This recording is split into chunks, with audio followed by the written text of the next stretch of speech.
While some would stick their heads in the sand and ignore the obvious need to engage, this government is engaging with China confidently and pragmatically, recognising the complexity of the world as it is and challenging them where we need to. Because for our security, our economy and our climate, China matters. And to be clear, this is not a question of balancing economic and security considerations. We don't trade off security for economic access. China has and will continue to pose threats to our national security.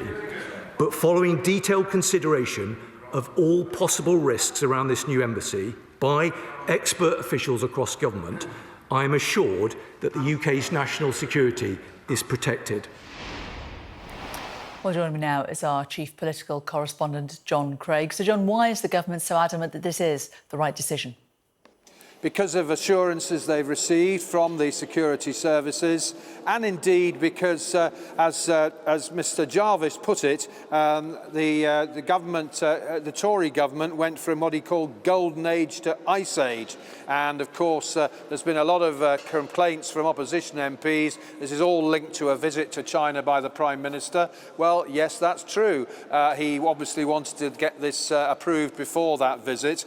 I should say that Mr Jarvis began his statement by referring to the fact, as did Yvette Cooper earlier in the Commons, that it was Boris Johnson as Foreign Secretary who gave the first approval for this. He said the government had acted to make the cables that are said to be vulnerable more resilient, he said. And then he also talked about the fact that the government had gone into all sorts of briefings and assurances from the security services. I'm assured that it's safe to go ahead, he said. But then we heard from the Tories, a pretty long onslaught from a number of senior Tories, Ian Duncan-Smith, Julian Lewis, Sir Edward Lee, Richard Tice from Reform UK, Mark Francois. This was Chris Philp leading the Tory attack on the decision. It is clear this decision is timed shortly before a planned trip by the Prime Minister to China.